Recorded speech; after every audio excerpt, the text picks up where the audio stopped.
Daniel capítulo 7.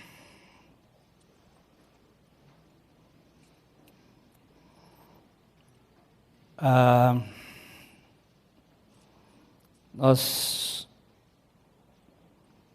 fizemos uma abordagem muito rudimentar, assim, muito ligeira desse capítulo do domingo passado. E vamos então voltar um pouco ao capítulo 7 de Daniel. Eu gosto de ler a Bíblia e reler e tornar a ler, ir e vir, sem muita pressa. Mesmo porque eu sou muito limitado na compreensão das coisas, então eu preciso ir e voltar. Então nós vamos seguir o método, que é o meu método de fazer leitura bíblica. A gente vai caminhar no livro de Daniel, todos os 28 versículos do capítulo 7, depois a gente vai voltando assim para ir até o versículo 7, depois até o versículo 15, para ver as etapas deste momento. Daniel, a partir do capítulo 7, ele é introduzido na sua missão profética. Ele até então não tinha entrado na sua atividade profética. O capítulo 7, ele está sendo estudado aqui antes do 5 e do 6, porque o 5 e o 6 são posteriores, do ponto de vista cronológico, do capítulo 7. O capítulo 5 é no final da vida do rei Beltesazar. E aqui é no primeiro ano. Então nós vamos começar fazendo uma leitura assim genérica. A Leda vai fazer a leitura, se a gente precisar parar um pouquinho, a gente para e depois... Porque o que nós precisamos é da palavra de Deus. Alguém disse que opinião é como nariz, cada qual tem o seu. Agora o que nós precisamos é do fundamento da palavra de Deus.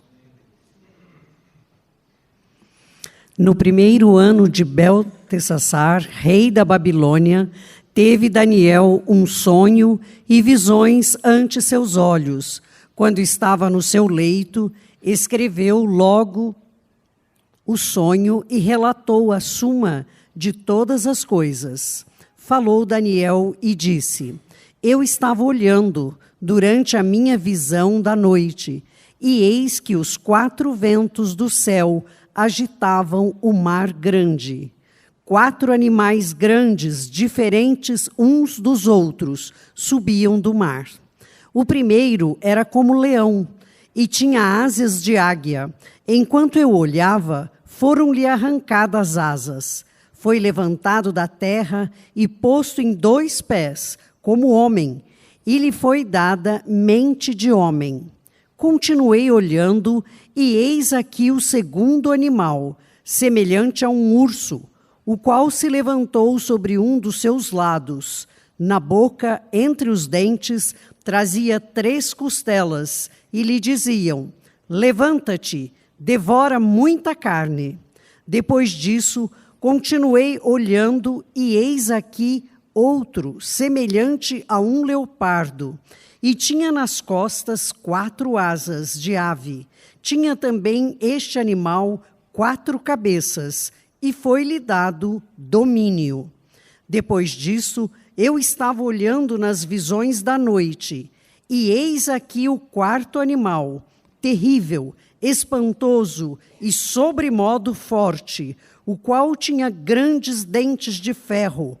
Ele devorava e fazia em pedaços e pisava aos pés o que sobejava. Era diferente de todos os animais que apareceram antes dele e tinha 10 chifres.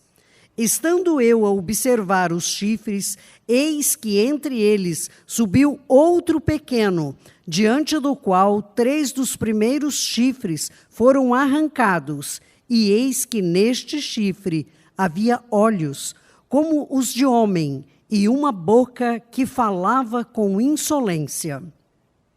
Continuei olhando, até que foram postos uns tronos, e os ancião de dias se assentou. Sua veste era branca como a neve, e os cabelos da cabeça como a pura lã. O seu trono era chamas de fogo, e suas rodas eram fogo ardente. Um rio de fogo manava e saía de diante dele. Milhares de milhares o serviam, e miríades de miríades estavam diante dele. Assentou-se o tribunal e se abriram os livros. Então estive olhando, por causa da voz dos insolentes, palavras que o chifre proferia. Estive olhando e vi que o animal foi morto, e o seu corpo desfeito e entregue para ser queimado. Quanto aos outros animais, foi-lhe tirado o domínio. Todavia, foi-lhes dado prolongação de vida por um prazo e um tempo. Eu estava olhando nas minhas visões da noite, e eis que vinha com as nuvens do céu, um como o Filho do Homem, e dirigiu-se ao ancião de dias, e fizeram chegar até ele. Foi-lhe dado domínio e glória e o reino, para que os povos, nações e homens de todas as línguas o servissem. E o seu domínio é domínio eterno, que não passará, e o seu reino jamais será destruído. Quanto a mim, Daniel, o meu espírito foi alarmado dentro de mim, e as visões da minha cabeça me perturbaram. Cheguei-me a um dos que estavam perto e lhe pedi a verdade acerca de tudo isto. Assim, ele me disse e me fez saber a interpretação das coisas. Estes grandes animais, que são 4 reis que se levantam da terra. Que se levantarão, por favor, volta aqui. Que se... 17. Mas os santos do Altíssimo... Não. Estes grandes animais... Estes grandes animais, que são 4 reis que se levantarão da terra. Mas os santos do Altíssimo receberão o reino e o possuirão para todo o sempre, de eternidade em eternidade. Então tive desejo de conhecer a verdade a respeito do 4º animal, que era diferente de todos os outros, muito terrível, cujos dentes eram de ferro, cujas unhas eram de bronze, que devorava, fazia em pedaços e pisava aos pés o que sobejava. E também a respeito dos 10 chifres que tinha na cabeça, e do outro que subiu, diante do qual caíram 3, daquele chifre que tinha olhos e uma boca que falava com insolência, e parecia mais robusto do que os seus companheiros. Eu olhava, e eis que este chifre fazia guerra contra os santos, e prevalecia contra eles, até que veio o ancião de dias e fez justiça aos santos do Altíssimo, e veio o tempo em que os santos possuíram o reino.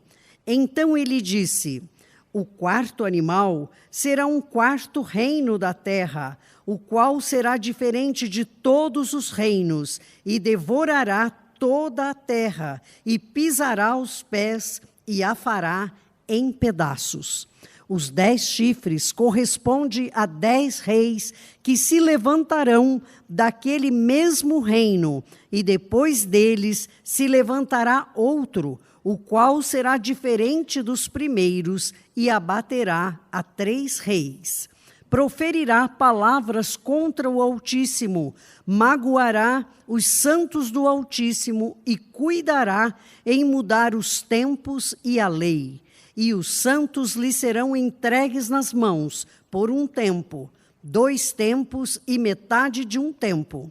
Mas depois se assentará o tribunal para lhe tirar o domínio, para o destruir e o consumir até o fim. O reino e o domínio e a majestade dos reinos debaixo de todo o céu serão dados ao povo dos santos do Altíssimo. O seu reino será reino eterno, e todos os domínios o servirão e lhe obedecerão. Aqui terminou o assunto. Quanto a mim, Daniel, os meus pensamentos muito me perturbaram, e o meu rosto se empalideceu. Me guardei destas coisas no coração. Mas guardei estas coisas no coração. Que texto extraordinário, né? Ele é um texto que está ligado, eu não sei se dá para procurar aí a estátua de Daniel, uma fotografia, um símbolo da estátua de Daniel, como é que ela era dividida. A cabeça, vocês se lembram? Cabeça de ouro, peitos de prata, quadris de bronze, pernas de ferro, misturado com barro nos pés. Essa estátua foi dada em um sonho ao rei Nabucodonosor II, que era um grande imperador que havia dominado a Lídia, que havia dominado a Síria e o Egito, e havia estabelecido um reino, tomou o povo de Israel e levou para a Babilônia, e lá começou o primeiro, vamos dizer assim, o primeiro governo universal, a primeira grande ordem imperial do mundo. E ele teve esse sonho, e ele via uma estátua, lá está a estátua, vamos ver se ela aparece aqui. Ela já apareceu para mim lá atrás, aqui. Cabeça é o Império Babilônico, Império de Ouro. Os Medo-Persas, a parte do tronco aqui, dos braços. O Império Grego e o Império Romano. E aí você tem uma pedra que cai nos pés. Vamos ver se conseguimos restaurar a imagem. Uma pedra que cai nos pés. No final, quando esse Império Romano for... olha, essa pedra que cai do céu, do capítulo 2, do 32 até o 45 do capítulo 2 de Daniel, tem essa descrição.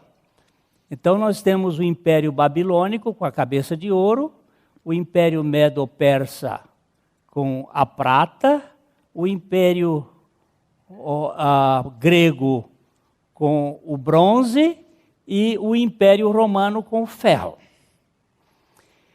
Aqui nós temos os metais se desvalorizando. De ouro para prata, de prata para bronze, de bronze para ferro.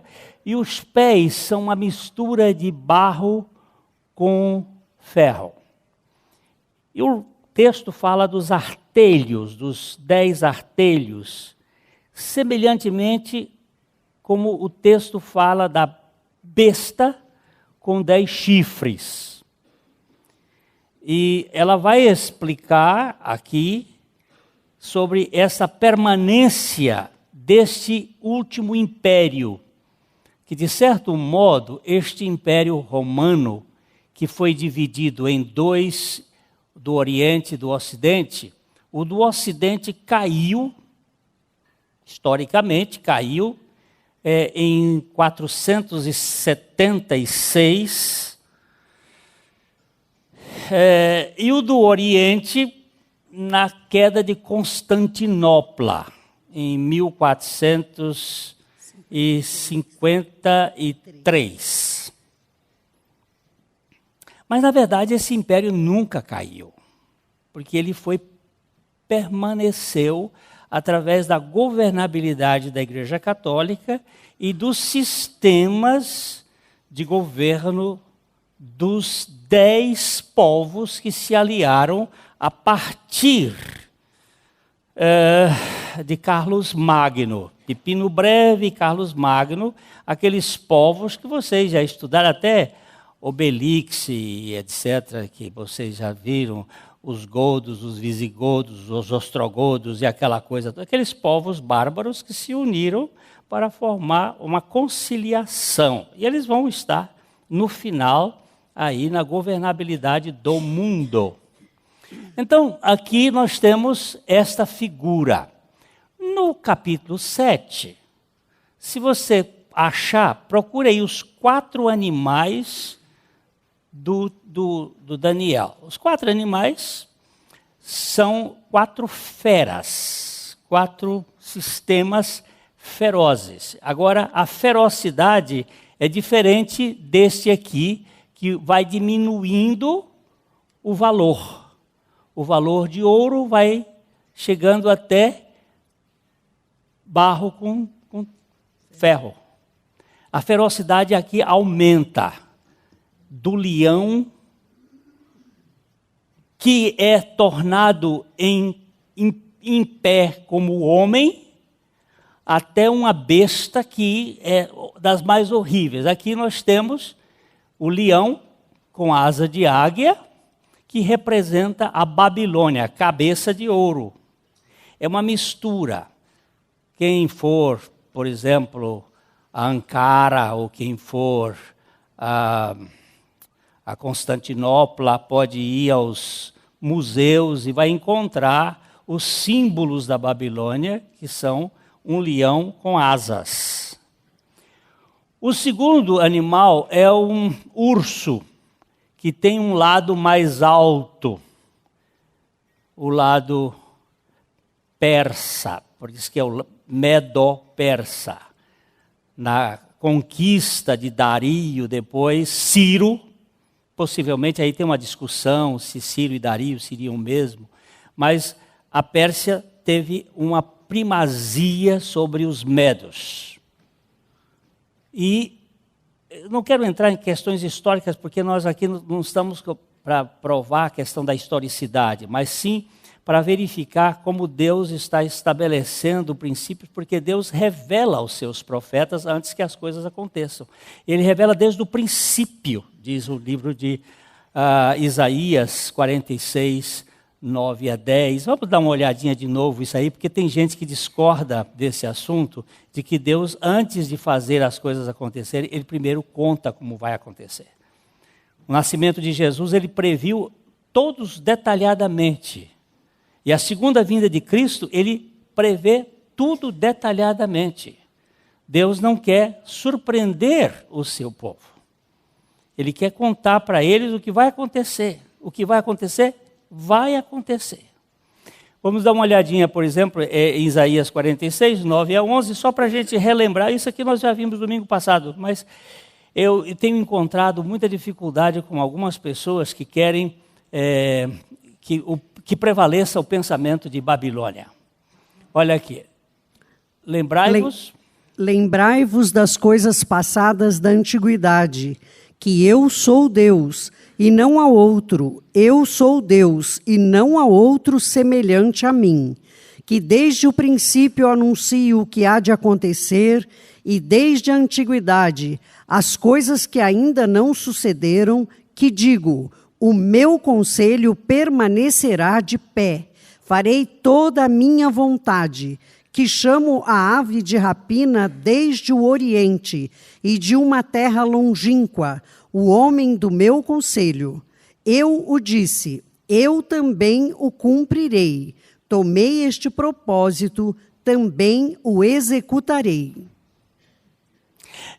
Nós temos até, começaram a cantar hoje aqui um hino, um cântico, e Tu és fiel, Senhor.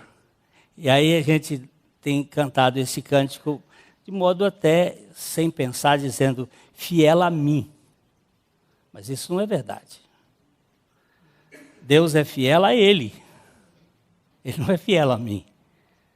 Ele é fiel a Ele mesmo. A fidelidade de Deus está nele. É por causa dele, porque Ele deu a palavra dele.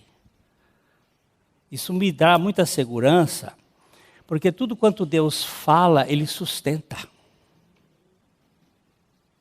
Ele sustenta.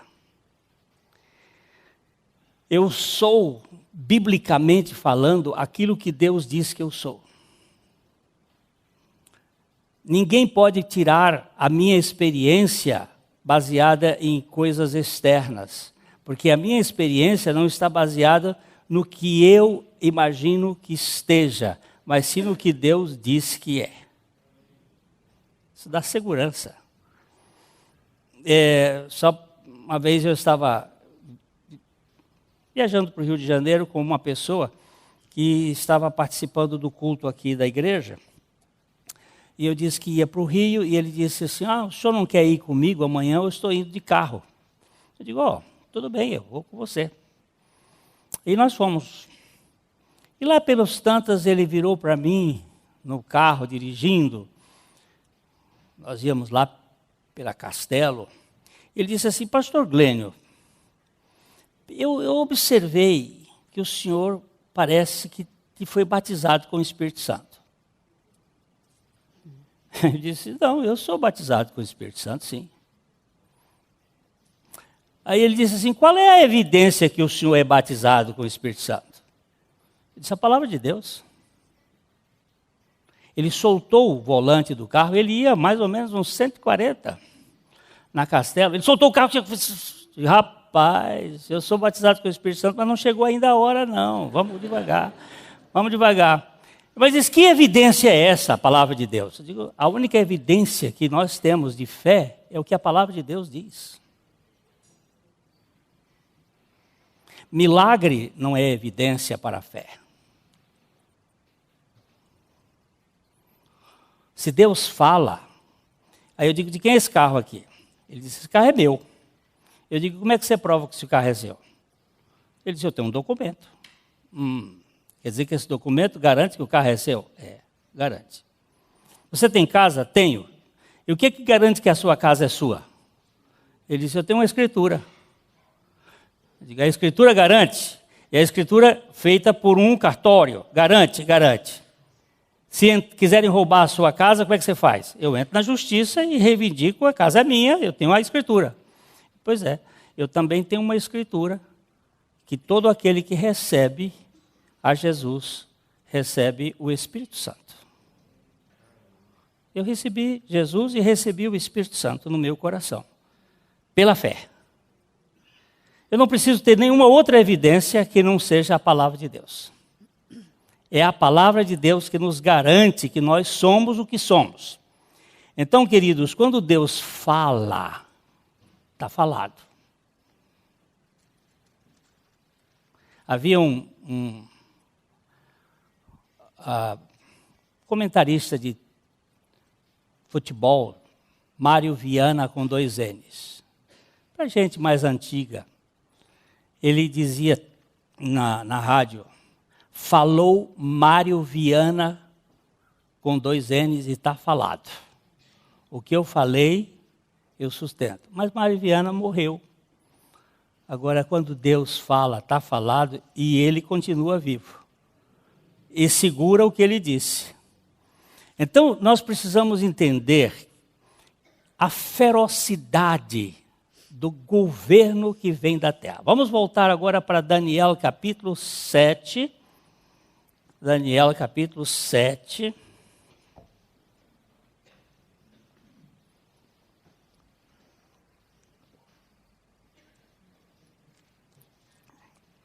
No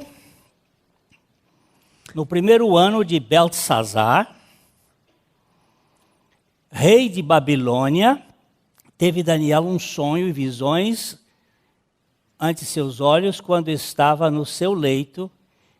Escreveu logo o sonho e relatou a suma de todas as coisas. Versículo 2. Falou Daniel e disse, eu estava olhando durante a minha visão da noite, e eis que 4 ventos do céu agitavam o mar. Eu quero parar aqui.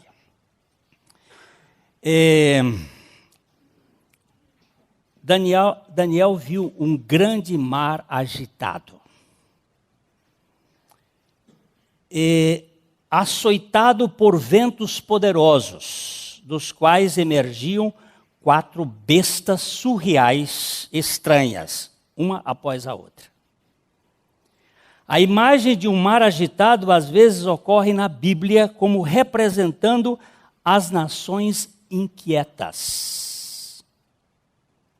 Nós vamos ler Isaías capítulo 17, versículos 12 e 13. O que é mar na Bíblia? O mar são as nações agitadas. E estes ventos, sempre os ventos procelosos, são formas como Deus age. Deus é o único soberano do universo. Não existem 2 soberanos. Satanás não é soberano. Só existe um soberano nesse universo, que é Deus. E ele age por circunstâncias, ele age através de coisas as mais diferentes. Então aqui ele diz, ai do bramido dos grandes povos, que bramam como bramam os mares, e do rugido das nações, que rugem como rugem as impetuosas águas.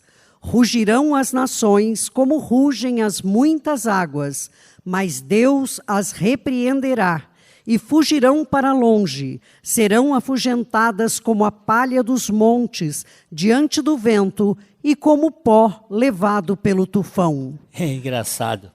Se você ler o capítulo 2, quando a pedra cair sobre os pés, ele diz que a estátua composta de babilonismo, de persianismo, de greguismo e de romanismo, que são as filosofias que governam o sistema desse mundo, virá como pó.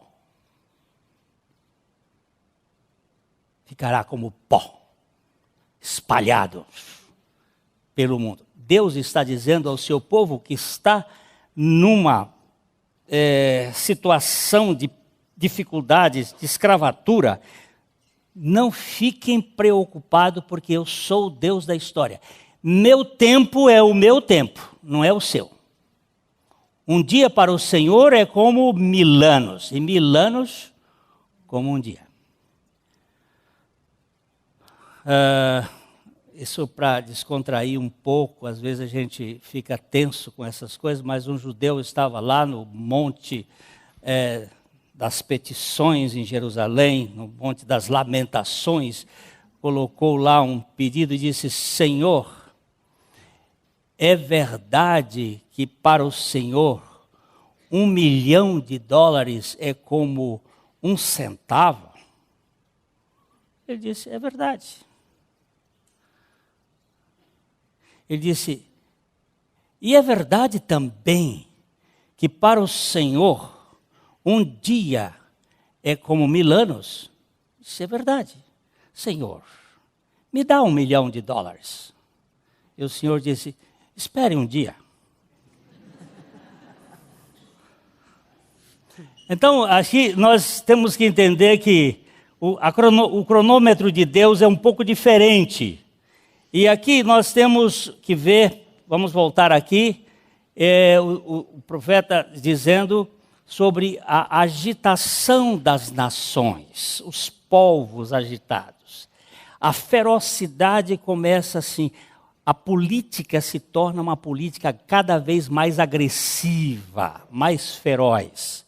Dos babilônios para os romanos, há uma espécie de fúria bestial pela gula do poder. Então, eles dizem que rugirão as nações como rugem as muitas águas, mas Deus as repreenderá. Há um Deus controlando tudo. Mais cedo ou mais tarde, quem governa o mundo não é Barack Obama, nem o secretário da ONU.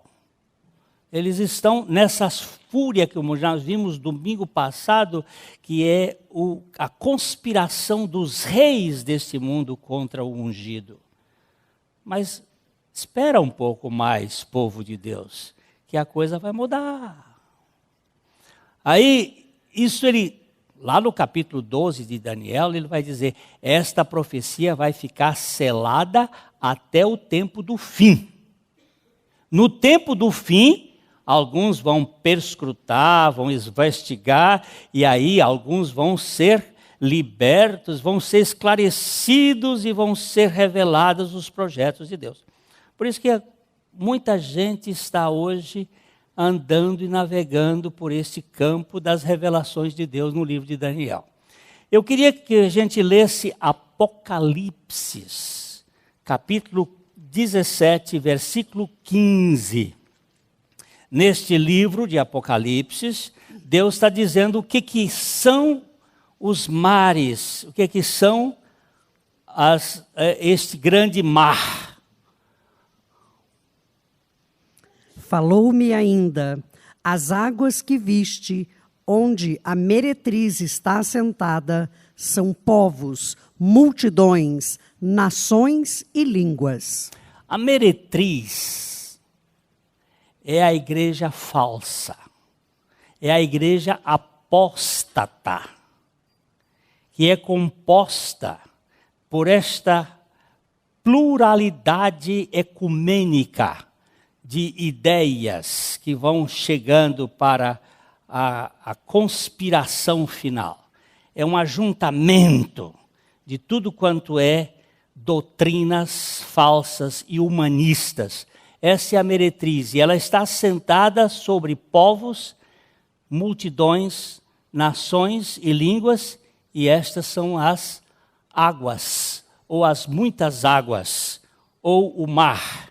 Então existe uma agitação. A palavra agitação aqui é uma verdadeira guerra pelo poder. E isso vai açoitando as pessoas. Eu não vou entrar em todos os textos, mas eu queria lembrar só uma coisa ainda. Vamos ver Isaías 57, 20 e 21, quando a palavra de Deus mostra que os mares, o perverso, o iníquo, é como o mar agitado. Mas os perversos são como o mar agitado, que não se pode aquietar, cujas águas lançam de si lama e lodo. Para os perversos, diz o meu Deus, não há paz. Se você estudar história, e aí você pode procurar verificar, os homens têm procurado encontrar paz, assinar paz, tratados, de Tordesilhas para lá, para cá, para acolá, e nunca conseguiram, porque não consegue paz sem justiça. O efeito da justiça é paz. E a única justiça que pode resolver a questão da paz é Cristo. Que lá na cruz levou o velho homem a morrer para si mesmo e ganhar uma vida que não faz guerra, que não reivindica direitos, que pode perder, mas está satisfeito. É isto que dá paz. Mas o outro jeito não, porque está sempre lutando pelos seus direitos. As imagens dos animais aqui são claramente desenhadas para transmitir uma mensagem muito diferente do que foi projetado pela seção metálica do homem colossal, no capítulo 2. Há, no entanto, elementos importantes em comum. Assim como a variedade dos metais no sonho de Nabucodonosor indica os diferentes valores, aqui nós encontramos a ferocidade estranha desses impérios. Cada vez mais ferozes. O primeiro animal, por exemplo, é dado um coração humano. Nabucodonosor, ele pastou, ele ficou 7 anos e depois Deus o restitui e lhe coloca numa posição. Mas aí você pode entender que ele foi humanizado na sua brutalidade. E dali para frente, os animais subsequentes tornam-se cada vez mais brutais, sendo que o quarto é feroz ao extremo. Tem os olhos da inteligência humana, mas não mostra nenhum traço de compaixão humana. Ele é um bicho que não teve nem descrição para ele. O outro era leão com asas, um era urso com 3 costelas na boca, o outro era um leopardo com 4 cabeças e 4 asas. O que está representando isso aqui? É velocidade, os 4 cantos da terra, os 4 poderes que estão ligados. Mas este quarto animal, Daniel não teve condições de descrever. Ele é indescritível. É um bicho feio.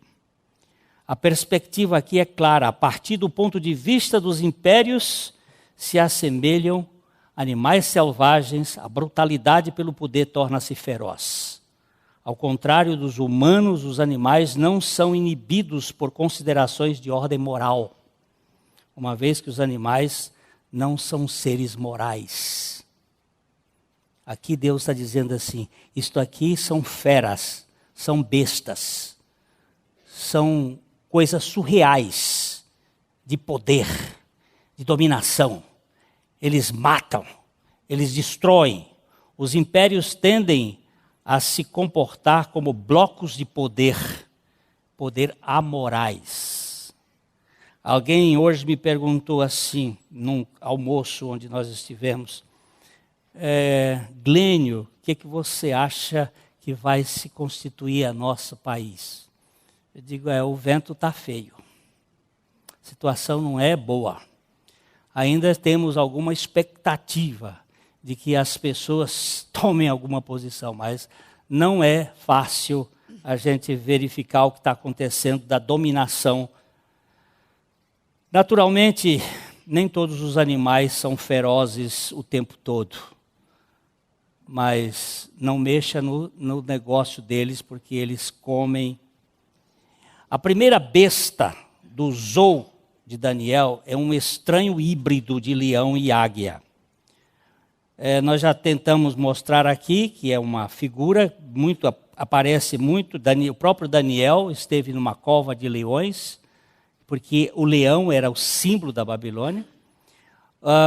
O profeta Jeremias fala da Babilônia como um leão e como águia, e você vai reparar que este símbolo aparece também, principalmente da águia nos Estados Unidos, na na bandeira americana, que é um símbolo babilônico. Depois você vai encontrar o urso lá na Rússia. E eles estão misturados por aí, mostrando que estão... Porque só tem 3 famílias da terra, gente. Cão, Sem e Jafé. O resto é cruzamento. E eles estão digladiando entre si por outros poderes. O segundo animal é esse urso representando a Medo-Pérsia. Alguns estudiosos sugerem que eles se levantam de um lado referindo-se à supremacia do Império dos Persas. O terceiro é o Império de Alexandre o Grande, que em 13 anos ele conquistou lá da Índia até a África do norte para o sul, e os 4 generais dele, que foram Seleuco, que assumiu o comando depois da morte dele, da Síria, o Lisímacos, que governou a Ásia Menor, Ptolomeu, que governou o Egito e a Arábia, e Cassandro, que governou a Macedônia e a Grécia. Estes são as 4 cabeças, e as 4 asas são a velocidade. Mas em seguida Daniel viu, e eu quero agora voltar para o capítulo 7, para eu terminar hoje, rapidinho, para ver uma coisa. Ele viu alguma coisa no céu. Porque aqui na terra, o movimento de baixo para cima é sempre o movimento do homem querendo ascender. Guardem isto na sua cabeça. Toda vez que o movimento for de baixo para cima, é humanismo. É a Torre de Babel, é o homem querendo chegar até onde Deus está, é o governo do homem até chegar na Lua, ou no Marte, sei lá, onde eles querem chegar, é o homem subindo. O movimento de cima para baixo é Deus mostrando o que é o Evangelho. É Jesus se esvaziando, é o Espírito Santo descendo, é João Batista dizendo: convém que ele cresça e que eu desapareça. É o movimento para baixo, é o movimento da desconstrução da nossa arrogância de querer ser como Deus. Então, no capítulo 7 de Daniel, no versículo 7, falou Daniel e disse: depois disso, eu continuava olhando nas visões da noite, e eis que o 4º animal terrível, espantoso. Não é esse, não. É 7:7, está certo? Não é 7:7, não. Vamos para frente. Vamos para frente, passa para frente. Esse aqui. Estando eu a observar os chifres, eis que entre... Não é esse também, não. 9. Continuei, 9. Esse aqui já é a explicação do 9. Continuei olhando até que foram postos uns tronos. E o ancião de dia se assentou. Aí começa outra cena. A cena de baixo para cima era o vento, o mar agitado. E agora, lá no céu, começa um julgamento. O ancião de dias, que tem vestes brancas como neve, cabelos brancos como a pura lã, o seu trono era de chamas de fogo e as suas rodas eram fogo ardente. Estava sentado, fogo... Se você lembrar da visão de Isaías, o querubins, fogo, santidade, perfeição de santidade... Ele agora sentou para julgar. Julgar quem? Julgar as nações. Julgar essas coisas todas. Versículo 10. E o rio de fogo manava e saía de diante dele. Milhares de milhares, miríades de miríades estavam diante dele. E assentou-se o tribunal e abriram-se os livros. Estes livros são livros eternos. Por exemplo, O meu nome foi escrito num livro antes da fundação do mundo. Deus é onisciente. Quem sabe tudo desde a eternidade. Ele não é apanhado de surpresa. Ele me conheceu antes de eu nascer, antes de Adão ser formado. Agora, como é que você e eu, que temos uma mente finita, queremos explicar isso? Eu vejo, por exemplo, a luta dos meus amados cientistas querendo explicar o universo, que, segundo alguns, é finito e que tem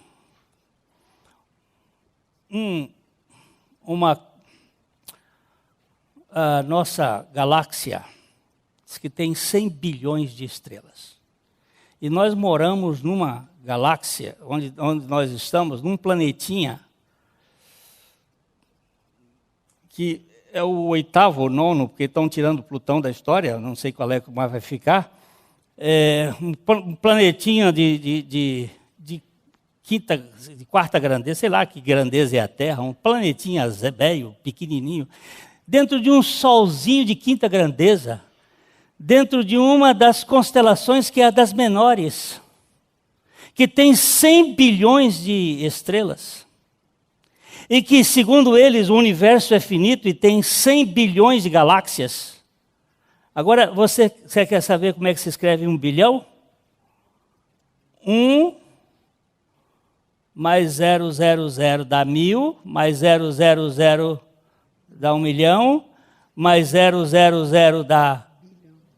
Hein? 1 bilhão, e mais 00 dá 100 bilhões de galáxias. Quantos zeros foram? É um bocado de zero. E essas estrelas todas aí têm nome. A minha Bíblia diz que ele as chama pelo seu nome. E ele ainda pesa essas coisas todas com balança de precisão. Você sabe o que é balança de precisão? Balança de ourives. Você sabe o que significa pensar na grandeza de Deus? Enlouquecimento. Não dá. E agora ele diz assim: vocês querem pensar que os meus pensamentos, que são mais altos do que o céu, podem ser comparados com o pensamento de você que está limitado a esse planetinha Terra? Vocês que põem o Hubble e no universo e ele só consegue ver até um certo ponto e aí já é extasiante, mas vocês querem que eu me curve à lógica de vocês? Oh, profundidade das riquezas, da sabedoria, quão inescrutáveis são os teus pensamentos. Eu só posso me prostrar em adoração diante de tão grande salvação. Gente, miríades e miríades, e assentou e abriram os livros. E que livros são esses? Eu sei que tem livros lá, tudo que aconteceu na minha vida está nesses livros. Não passa nada. Sabe por que eu fico contente? Porque eu tenho um advogado. Eu queria... Só para terminar isso, hoje, o advogado está lá no capítulo 2 de 1 João, versículo 1. Esse advogado, que é diferente dos nossos causídicos deste sistema humano, esse advogado é que vai me representar no dia desse julgamento.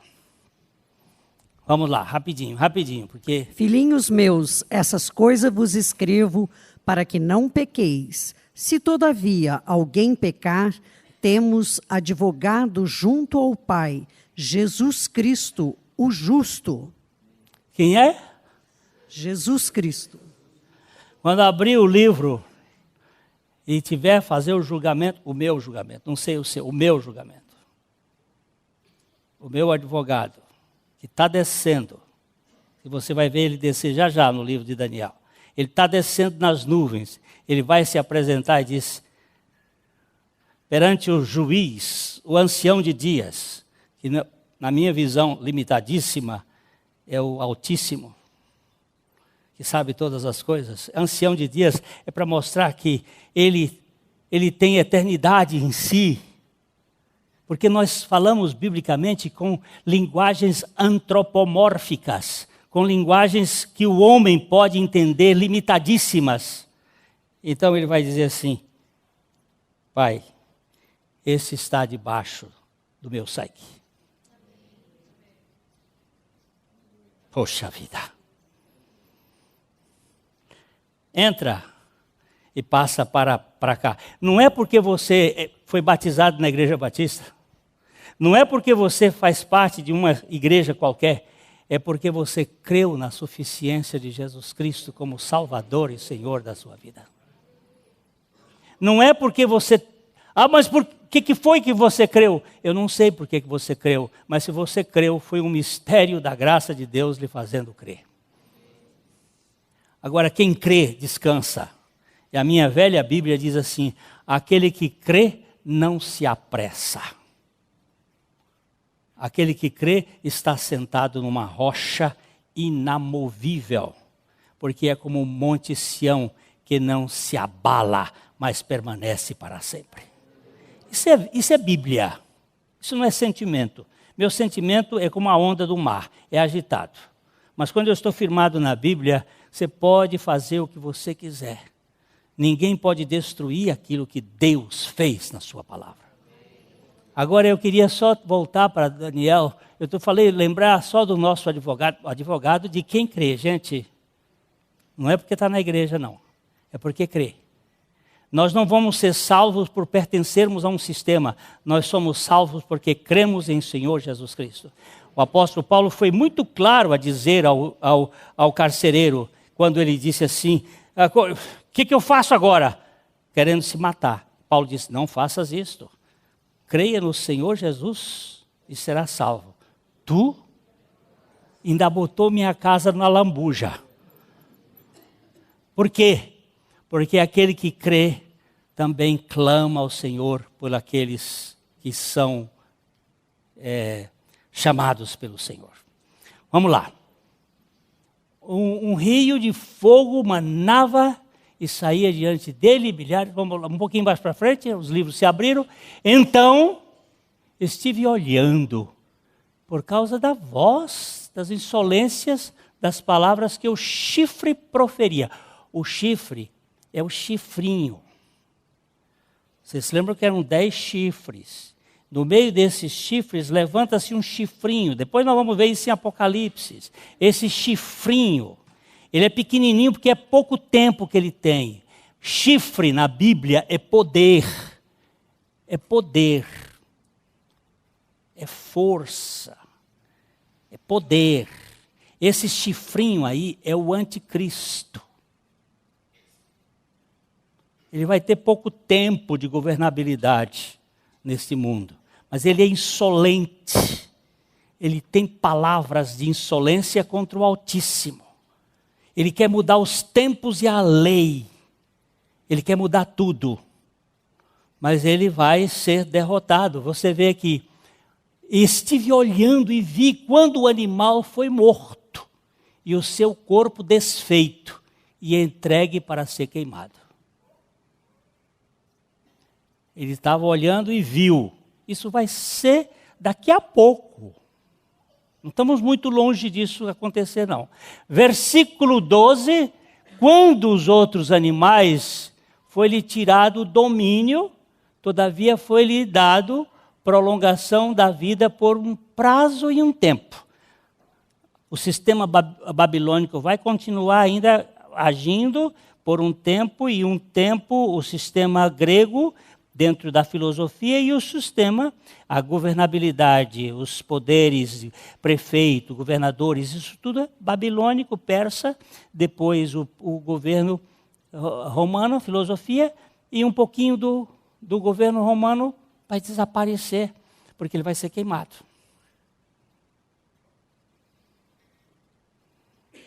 Espera um pouquinho mais. E aí no versículo, eu estava olhando nas minhas visões da noite, e olha quem vem. Quem vinha com as nuvens. Essa palavra aqui é a palavra que dá origem à palavra Maranata. Ora vem, Senhor Jesus. Ora vem, Senhor Jesus. E vinha com as nuvens do céu, um como o Filho do Homem. E dirigiu-se ao ancião de dias e ao que fizera chegar até ele. Presta atenção. Esta é a primeira vez na Bíblia que aparece esse título de Jesus. É o único título que Jesus se dá. Os outros são dados a ele. É o único título que Jesus se dá. Filho do Homem. E o Filho do Homem virá de cima. Quando tudo que é de cima é Deus que dá. Tudo que é de baixo é a formiga que sobe. Não senta no formigueiro não que ele sobe. Agora de cima é Deus. Nada te será dado se de cima não for concedido por meu Pai. O que é de cima eu recebo com muita alegria. O que é de baixo cai fora de mim, Satanás. Esse é o formigão que vem de baixo das profundezas das trevas. Nós temos que ter cuidado com as honras, com a louvação que vem de baixo, porque elas são perigosas. O homem é provado pelos louvores que recebe. E os filhos de Deus são agraciados pelos dons que vêm de cima. É só para chegar aqui o fim. Amanhã, no próximo domingo, a gente vai cortar um pouco mais algumas coisas e eu vou falar um pouquinho mais. Mas vamos olhar aqui, ó, que o dia de baixo são as nações e aí o perigo é o humanismo, é o homem no comando. O que é de cima é o Filho do Homem se esvaziando para nos alcançar e salvar da nossa arrogância de querer ser como Deus. Ok? Sabe o que está no meio desse negócio aí? O que está no meio disso aí chama-se Stauros. Vocês já viram falar dessa palavra? Stauros. Essa é a palavra célebre da Bíblia. A cruz. A cruz. Que é o esvaziamento da prepotência e do orgulho humano. Nós passamos 15 minutos do meu horário. Espero que a porta continue fechada até o final. Sabe por quê? O avião ainda não estacionou. Nós vamos cantar um cântico só e depois você dá um abraço em seres carentes que vivem num mundo de feras. Feras terríveis. E só o Cordeiro de Deus pode fazer a diferença. É o Cordeiro de Deus que tira o pecado do mundo, pode mudar tudo. A mensagem que você acabou de assistir faz parte do Ministério de Comunicação Palavra da Cruz. Temos um grande acervo de estudos bíblicos em áudio e vídeo. Distribuímos também gratuitamente o jornal mensal Palavra da Cruz. Entre em contato conosco pelo fone 0 operadora 43 3372 8900 ou pelo e-mail livraria@piblondrina.com.br. Visite-nos pelo site www.livrariapiblondrina.com.br ou acesse www.piblondrina.com.br. Graça e paz.